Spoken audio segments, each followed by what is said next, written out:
All right. I need your participation in this, guys. It's not a difficult topic. Okay, first of all, I'm going to introduce a definition of what we mean by a random variable. Variable, guys, means something that changes. So a random variable represents a numerical value associated with an outcome. For example, if I roll a die, guys, do you know what's going to show up on the face? Do we know that? Do we know exactly what's going to show up? We don't, but we know it could be what? What are the possible outcomes? 1 through 6. 1 through 6. That's a variable because if something is not a variable, that means we know for sure exactly what it is going to be and it doesn't change. But if I know that it could be a 1, it could be a 2, it could be a 3, a 4, a 5, a 6, and then that's a variable. And that's what we call a random variable. For example, the number of sales calls a salesperson makes in one day. That's a variable. The salesperson on Monday could make 10 calls, on Tuesday could make 5, on Wednesday could make 2. It's not a fixed number. If it's not a fixed number, that's a variable.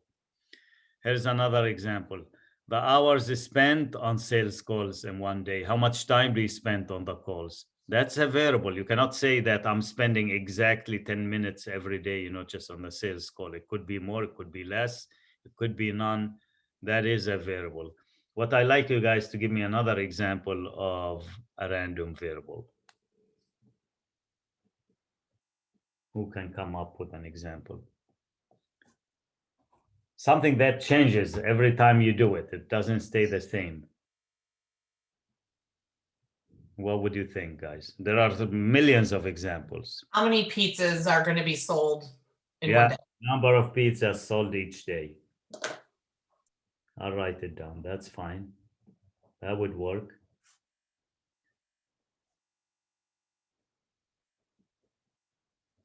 Guys, that's not fixed. Yesterday, they sold pizzas probably more than that would they have sold in a month. So that is because of the event yesterday. So that changes every day. Okay, let me tell you what a discrete number is and then continuous number. And in this chapter, we only care about discrete variable.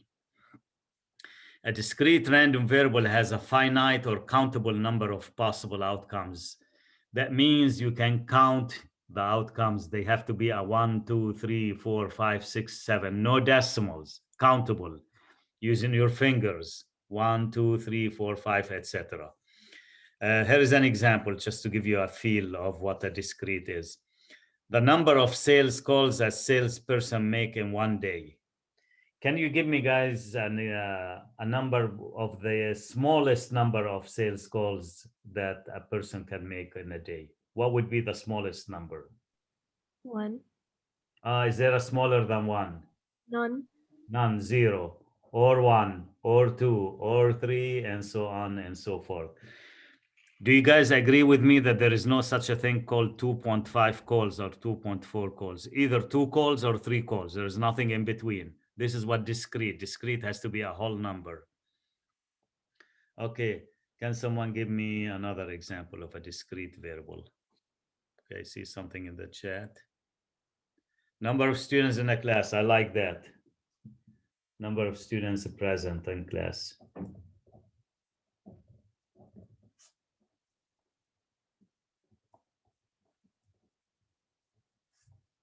Okay, what would be the smallest number of students? Could be as low as 0, guys. It is possible that no students will show up.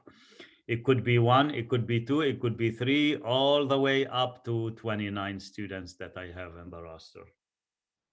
Okay. Let me tell you what a continuous random variable is. And again, in this chapter, we're only interested in discrete variable, but I need to give you the definition of continuous. Continuous means discrete, means the variable is not countable, means you cannot count it as 1, 2, 3, 4, 5, 6, etc. So it's uncountable number of possible outcomes. And usually it's arranged because we don't know what the exact value is. So we say it's a from to, but we don't know the exact value. Can you guys give me an example of something that's not countable, that can't be exact, impossible. And there are infinitely many examples, How many guys. stars are in the sky? Okay, this is countable, but infinitely many. So that would be a countable but infinite. We don't know, just how many, because there is no such a thing called a half of a star. It's a star, 2 stars, 3 stars, billions and billions and billions of stars. Only God knows how many are there. What about your weight of a person, guys? I know maybe you're surprised I'm putting this now there. How could the weight can't be exact? If you guys stand up on a scale and wake yourself and it shows 132 pounds, are you sure it is exactly 132 pounds? Can we be sure? Yes or no? What do you guys think? No. The answer is no, because you see 132 pounds, but what about, just if it was 131.99 and it was rounded? The scale is programmed to show only whole numbers. How do you know what it wasn't? It wasn't 132.111 and then it was rounded to 132. So when it comes, guys, to a quantity like the weight that you need a tool to measure it, it cannot be discrete. It must be continuous. Anything that you use a tool, just like the scale here, to measure, then it cannot be discrete. It must be continuous. Length of a table, guys. Even if the length of the table, you go and buy a table and you buy an 8-foot table and it's supposed to be 8 foot, but the question is it exactly 8 foot? What about if it is 7.999 foot? How do you know? You cannot tell. So when it comes to measurement, guys, there is nothing called exact measurement. So that would be a continuous variable. Only the things that you can count as 1, 2, 3, 4, 5, 6 are discrete. Otherwise, guys, they're going to be continuous. So length of a table. That's another example. Let me give you another example, and that's probably going to surprise you. Your age is not discrete. And let me tell you why it's not discrete. If someone is 18, and then another person who is older than the 18-year-old, is the other next person is going to be exactly 19, guys? Let's say you're 18 and another one is older, another person is older than you. Does it mean that this person is 19, exactly 19? No. No, it could be 18 in 1 day. It could be 18 in 2 days and 10 hours and 5 seconds. Even, guys, if you tell me my birthday is exactly at noon today, well, by the time you're telling me, just I'm turning 18 at noon, you're already, you're older than 18 because some few seconds have passed. So age is not discrete, is continuous. If you can prove to me that the next person, just after an 18-year-old is a 19-year-old, then I'll tell you it's discrete, but that's not true. There could be someone who is 18. There could be someone who is 18 years and 5 months. There could be someone who is 18 years and 7 months, and so on and so forth. Let's do some more examples. So discrete, we count them as 0, 1, 2, 3, 4, 5. Continuous, we cannot count it this way. Just you can learn it this way. Determine whether the random variable X is discrete or continuous. The number of Fortune 500 companies that lost money in the previous years. There are 500 companies here in the US. They call them the Fortune 500 big companies. Okay. If you want to count how many lost monies last year, would you guys say it's discrete or continuous?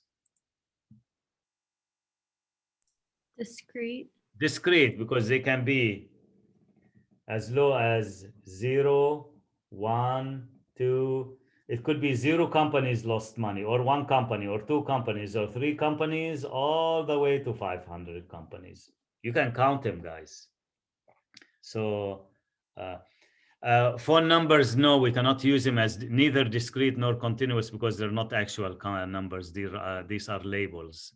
We don't use them as numbers. Somebody asked me about phone numbers. The volume of gas in a 21-gallon tank. Let's say, guys, you have some gas and it's shown, just on the screen that you have 10 gallons left. Is it exactly 10 gallons? It's not going to be exactly 10 gallons because what about if it is 9.99 gallons and you're just, the gauge is showing you not just 10 gallons. We wouldn't know for sure.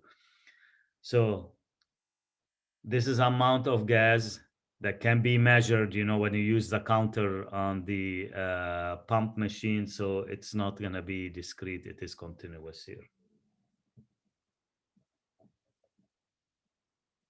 So weight, volume, guys, length, age are all examples of continuous variables.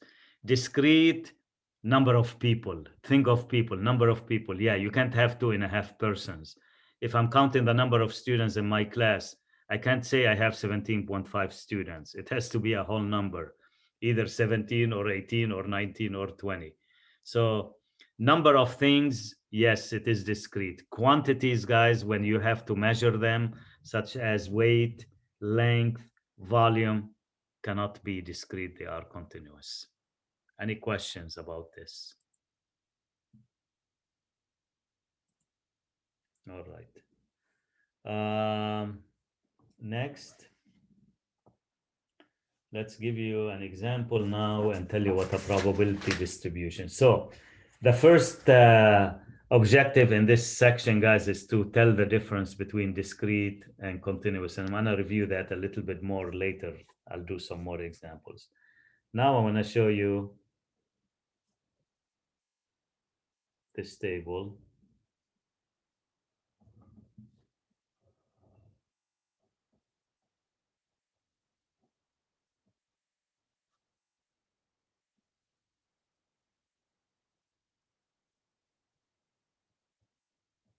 Okay, look at this table right here. You have 2 columns.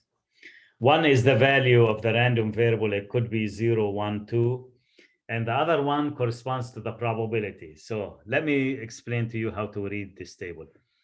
The probability that X will be 0 is 0.7, 70%. The probability that X will be 1 is 20%. And the probability that X will be a 2 is 0.1, which is 10%. If I want to change those to percents, guys, I can write 70%, 20%, or 1%. So X has values 0, 1, 2. The chance that X will be 0 is 70%. The chance that X is going to be a 1 is 20%. And the chance that X will be a 2 is 1%, 10% here. So, okay. How do we determine if a probability is a discrete probability distribution? First of all, you look at the probabilities, guys, and you make sure that each probability is between 0 and 1. When I defined a probability in chapter 3, I said the probability cannot exceed 1. So ask yourself, guys, is each probability here between 0 and 1? The answer is yes. Is P of X between 0 and 1? Well, if the answer is yes, then that's a yes. That's the first condition. The second condition, guys, to check if a probability is a probability distribution, all of the probabilities must add up to 1. If you guys add those probabilities, will they add up to 1? Yes. Yes. So when those 2 conditions are met, you say that the table or the distribution that you have here represents a probability distribution. And you're going to have a few examples there, a few questions in the homework. He will give you a layout like this, and he'll ask you, does this represent a discrete probability distribution? you look at the values of P. You check that each one of them is between 0 and 1. If yes, that's good. Then you go to the second condition, you add them. If they add up to 1, they add exactly 1, then it is a probability distribution. If it is not 1, then it's not a probability distribution. And let me show you what I put there, guys, as a definition. So, discrete probability distribution. In each lists each possible value of a random variable can assume together with its probability. It must satisfy the following two conditions. Each probability must have a value between 0 and 1 inclusive, and the sum of all probabilities is 1. Let's do some review now, some more examples. Remember the two conditions, guys.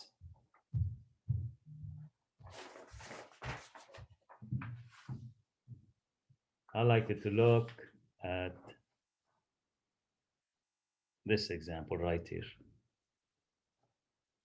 Determine if the following distribution is a probability distribution.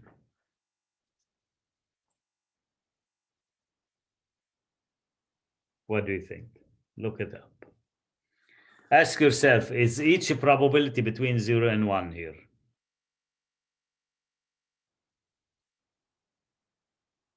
They are. Look, 0.16 is between 0 and 1, 0.22 is between 0 and 1, all between 0 and 1. So condition 1, you're right, probability of X is between 0 and 1. We write it like this, and you put a check mark, that checks. Let's add them, guys, and see what we get. Can a student add them for us and see if we get? It's 100. Is it exactly 100%? Yes. Yeah, 16, 22, that's a 38, 58, 66, 86, and 14. Yes, it's exactly. So then, yeah, it is a probability distribution.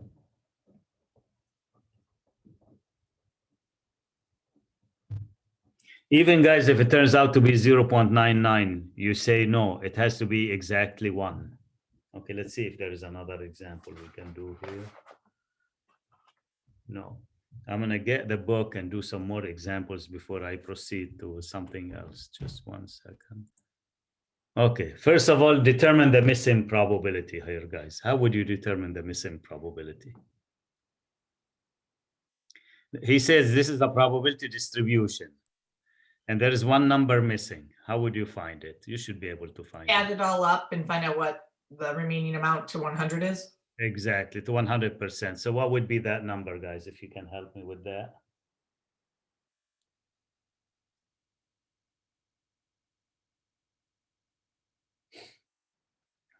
So we get 0.06, 0.12, that's 0.18, and 0.18 is 0.36, and 0.30 is 0.66. So what need the, yes, what is it gonna be? 0.44. Yep. A 3-4, you mean? Yes. And that is correct, guys. 0.34 will do it. If you put 0.34, they will add up to 1. All right, next one is 27. Determine whether it is a probability distribution. If it's not, explain why. Okay, what do you think of 27?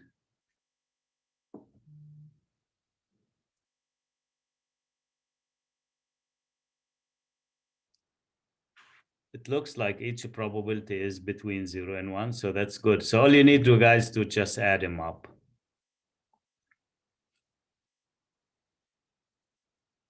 Zero 0.30 plus 0.25, 0.55, and 0.25, that's 0.80. 1. Yep, 1, so it is a probability distribution. Let's look at number 28, guys. Add them up. That's going to be a little bit of a challenge to add fractions, but you can use calculator if you like.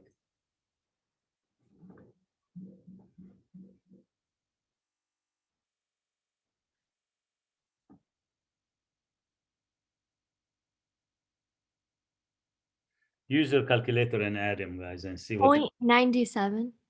So it didn't add up to 1, right? So they don't add up to 1. 0. Some is 0.97. That is correct. So in 28, they don't add up to 1, guys. It's not a probability distribution. Okay, let's look at number 2, guys. Okay, the random variable could be 1, 2, 3, 4, and the probabilities P of X is 1/2, 1/4, 5/4, and -1. Okay, is each probability between 0 and 1? There are 2 violations in the first condition, guys. Can you see the 2 violations here? The negative, The negative is 1 violation. There's another one. the 5/4. 5/4 is bigger than 1. You cannot have a probability bigger than 1. So you're done. You say it's not a probability distribution. However, guys, if you add them up, you're going to get 1. But if one condition is satisfied and the other condition is not satisfied, that's it. You say no. Let's look at the number 1 here. Okay. Each probability is between 0 and 1. That's good. But now add them.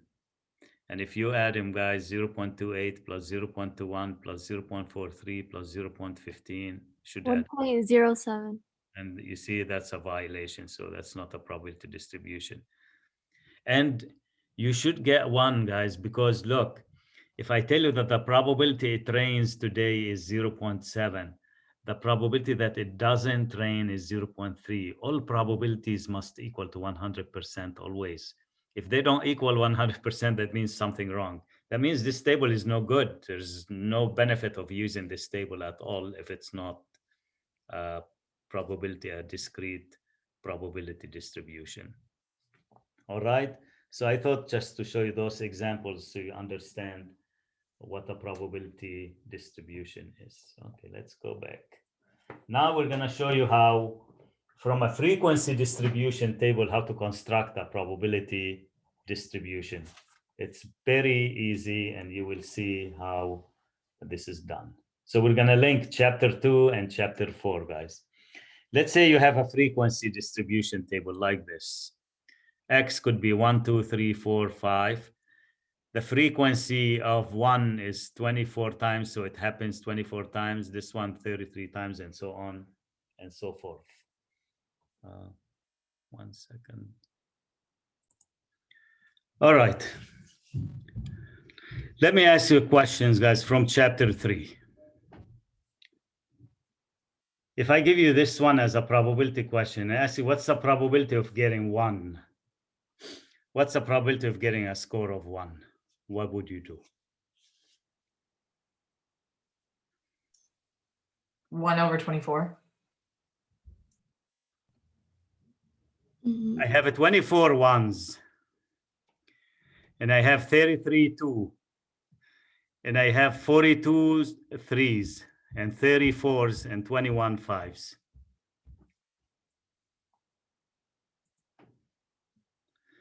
$24 divided by the total, yes. So the probability of getting an X equal, getting the 1, guys, I have 24 in my favor, divided by the grand total, which is 150. So it will be 24 divided by 150. And what would that be if I divide them? 0.16. Okay, what is the probability of selecting a number and turns out to be 2, guys? There are 33 in my favor and out of a total of 150.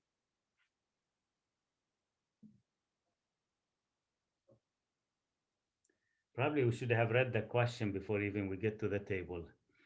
An industrial psychologist administered a personality inventory test for passive aggressive traits to 150 employees. So we know the total is 150. Individuals were given a score from 1 to 5, where 1 was extremely passive and 5 means extremely aggressive. A score of 3 indicated neither trait, neutral. Construct a probability distribution, then graph it. So This is the frequency table, guys. So what is the probability of picking an employee who scored a 1? There are 24 employees who scored a 1 out of 150.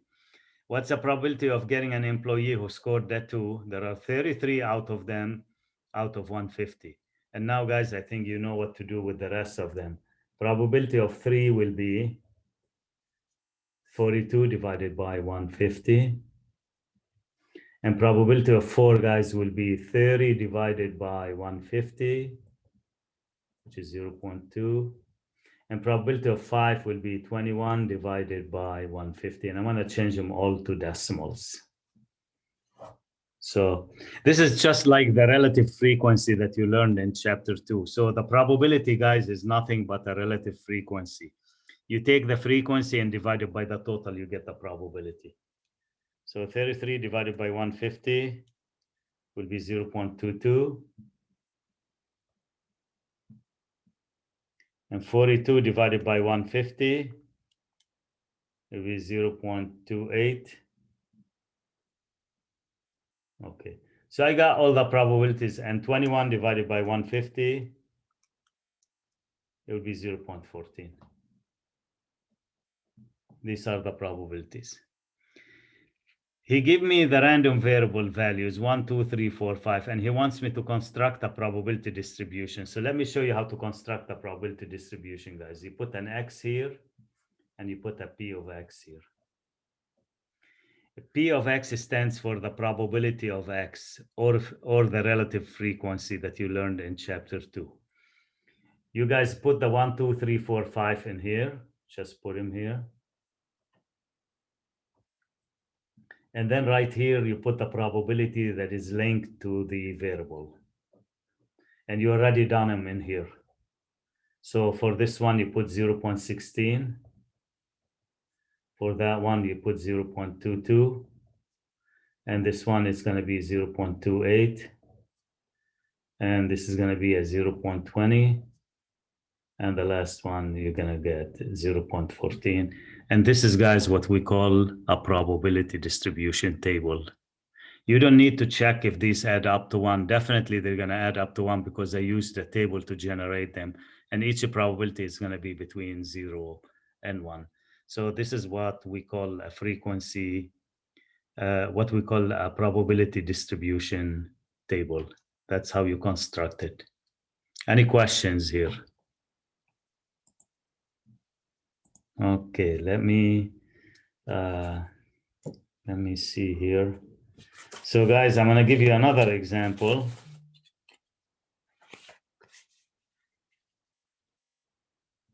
Right here.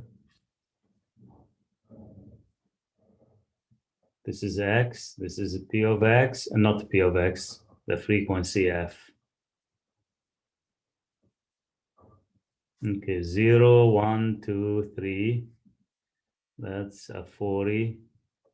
That's a 50, 90, and that's 55. And that's a 55. You might see a question like this in the homework of section 4.1, and the question is construct a probability distribution table. Okay, look what you do, guys. It's very straightforward. You do the same thing, you put X, but instead of putting frequency here, you put P of X. Actually, it will be done for you. You just need to fill in blanks here. So P of X. The X does not change. You're using the same column, X, and this is X. So 0, 1, 2, 3. Okay, can a student help me? What's going to go in here now? Now we need a probability. It has to be between 0 and 1. It can't be 40 anymore. 40 divided by 200, exactly. So the student said 200 because she or he added the total and it is a 200. Yes, 40 divided by 200.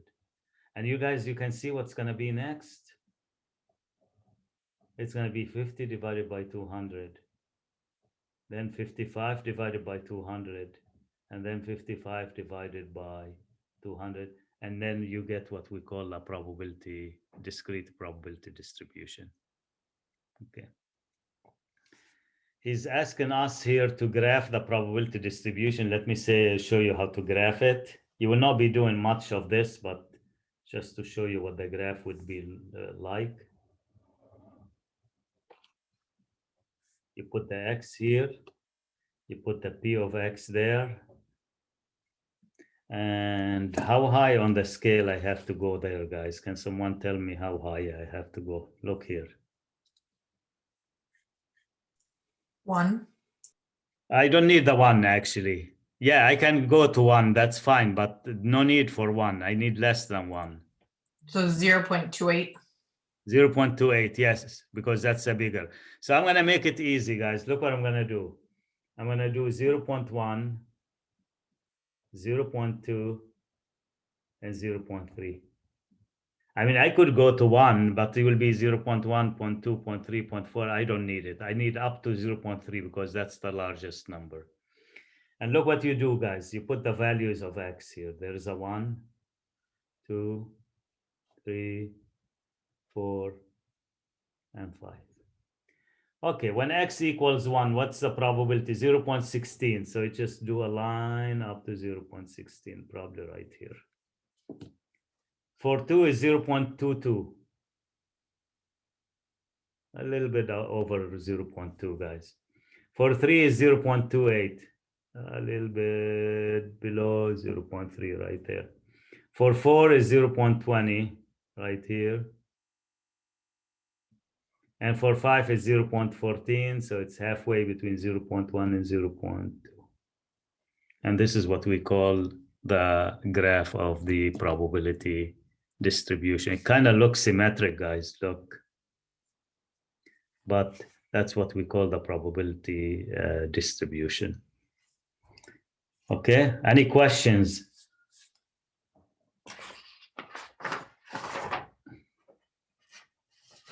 All right, we're gonna do one more thing here and then I'm gonna stop. Just the mean, show you how to find the mean of the probability distribution. I have a question. Yes, On one of the homework problems, it says select a household that has less than 2 cars. So would you just add up the ones that are less than 2? yes, less than 2 means 1 or 0. But you don't have to divide them by 1,000. You just No. subtract them. If you want to send me an email about the particular, is it in chapter 3 or 4? 4. Oh, you already started working on 4. Yeah, Yeah. less than 2 means 1 or 0. But if you want to send me that particular question, I can give you some more feedback. Okay, how do you find the average of the probability distribution? If you have like X with a probability of 0.16, 2 with a probability of 0.22, which value would give me pretty much, just the average? So here's how you find the average. It's a very easy formula, and that's what I did in the skills review. Mean, this is the mean, guys, and that's the formula for the average. And that should ring a bell because we did it during the review, guys. So sum of X PX. If I give you a probability distribution, guys, and ask you to find the average value of X, what would be on average the value of X? You cannot, guys, do 1 plus 2 plus 3 plus 4 plus 5 and divide it by 5. And let me tell you why. Because there's a different weighting on each one. When you have a different weighting, you could not just add up the value and divide by 5. So you have to use, a different formula. For example, guys, if I tell you I'm going to give you only 2 exams in the semester, no other assignments, and your first exam is 70% of the grade and the second exam is 30% of the grade. Let's say you get 80 on the first exam and you get 90 on the second one. How do I find your average? Do I do 80 plus 90 divided by 2? No, that would be wrong. Why? Because the weighting of the exams are different. This is what I have to do. I have to take your first score on the exam and multiply it by the weighting, and then which is the 70%, and take your second exam score and multiply it by the weighting, which is 30%, and add them up. And this is how you will find the average. And it's going to be exactly the same thing for the mean of the probability distribution. I'm going to take the 1 and multiply by the probability. I'm going to take the 2 and multiply by the probability, the 3 by the probability, the 4 by the probability, and then add them up. So look, it will be, guys, 1 times 0.16 plus 2 times 0.22. If a student can help us with the math, 0.28 plus 4 times 0.20. And then finally, guys, plus 5 times 0.14. This is how you find the mean.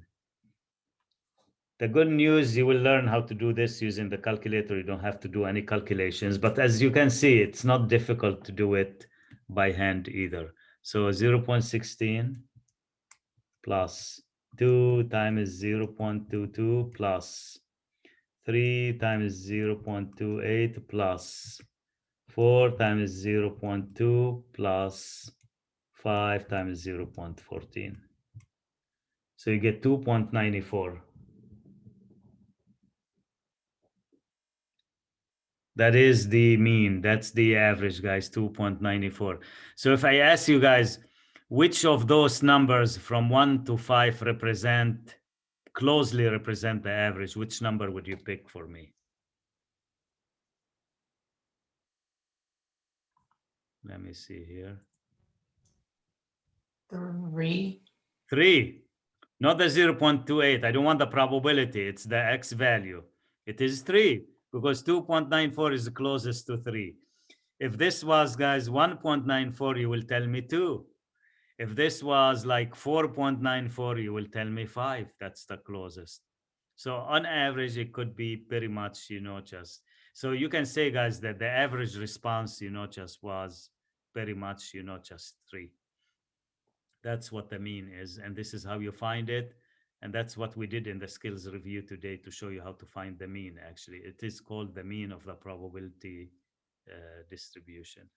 Okay, I'm gonna stop now and just, as I promised, I walk you through the study guide for the test. So let me stop share here.